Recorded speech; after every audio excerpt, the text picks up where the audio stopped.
When's the last time you've had a clear mind? One that's anxiety-free, one that's stress-free, and one that's worry-free. I'm pretty sure most of you can't remember that time, and that's okay. Now, I want you guys to think of this bowl right here as our minds when it's completely free of all our bad inner thoughts. Now, this bottle represents the bad things that happen in our life. So I want you to take a second right now and think of some bad things happening in your life right now. I can think of some. The SATs, the ACTs, anxiety, depression, and so much more. And most of the people in this audience right now, this is what our minds look like. But in life, we are not only given one bottle, we are given a second one too. To be honest, I'm not really too sure what this is, so let's just try pouring it and finding out.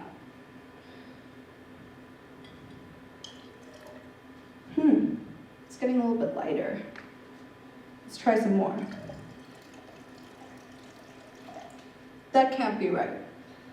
I thought once we have a cloudy mind, we have to live with that for the rest of our lives. I thought once we have the cloudy mind, we have to get used to the pain. So, what is this?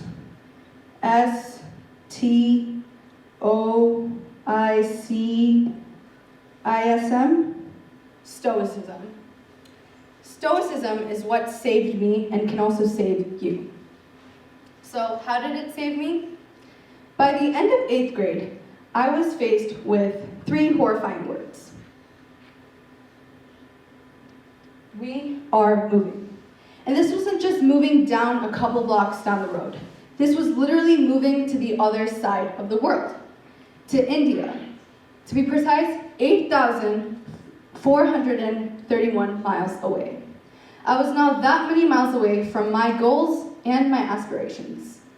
And then you can probably guess what my reaction was like. It was stubbornness and denial, and I had built walls around myself between me and reality. And these walls allowed me to victimize myself and blame others for my shortcomings. This wall turned a straight A student into a failure, a kind person into a cold one. And I continued building so many walls.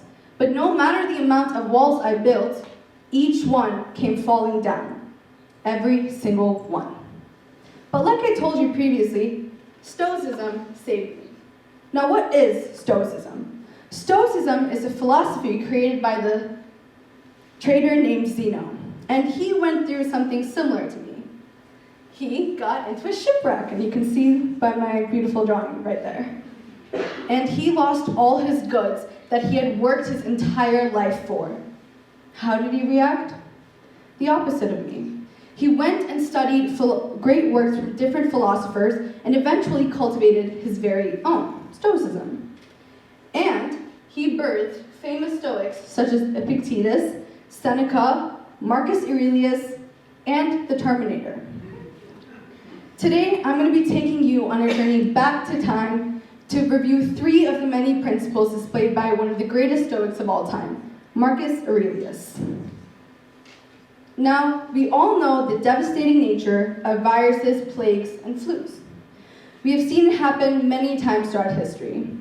The Spanish flu, the coronavirus, our arch nemesis, and the bubonic plague. And the Roman Emperor Aurelius went through something similar. It was their first plague called the Antonine Plague. Bodies were getting carted out every day, and the entire cities were left to ruin. How did he combat these struggles? Through a book. A book named Meditations, a book that he wrote himself, fostered on the basis of Stoicism.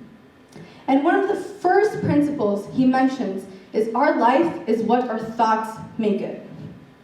We often suffer more in our imagination than in reality. The problem lies in not calamitous things happening in our life. Because in life, it's not always going to be sunshine and rainbows. You were meant to go through difficult things, and you were meant to have a hard life. But you were not meant to succumb to those hard things. So right now, I want each and every one of you to think about something difficult that you're going through, something really hard. And instead of thinking of it as you normally would, ask yourself, what lesson has this taught me? Or what lesson is this teaching me right now? All right. And this tool can really help transform your life and the way you see things. Now, the second one is my personal favorite because I've struggled with it a lot. Getting judged by other people.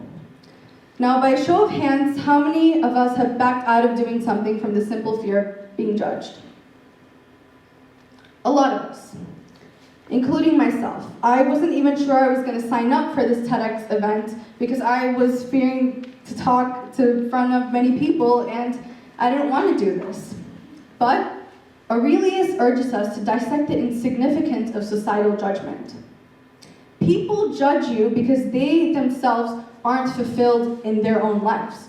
So instead of worrying, try pitying them instead, because that's what they deserve. But also, he's not telling us to be arrogant. He's telling us we know who we are, we know why we're doing something, so just do it. It does not matter what other people think of you. Focus on yourself and do not let anyone stir you away from what you want in life. Now the third one. This is a hard but necessary pill to swallow. Aurelius says not to live life as you have had long years ahead of you. While you're alive and able, be good. This is a hard but necessary pill to swallow. We literally start dying the moment we are born. We will all die one day. So tomorrow is never really promised. And I want to ask you guys, how many of you have been like, oh yeah, I'll do it tomorrow?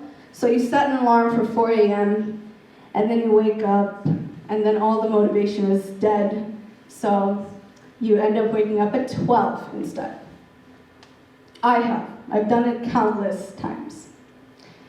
But your life isn't a gamble. Whether you want to start cooking, or eating clean, or exercising, or going to the gym, start today. I want each and every single one of you to go out and do something for your goal, your vision, and yourself. And as much as I would love to stand here and talk about all the principles mentioned in meditations, I can't.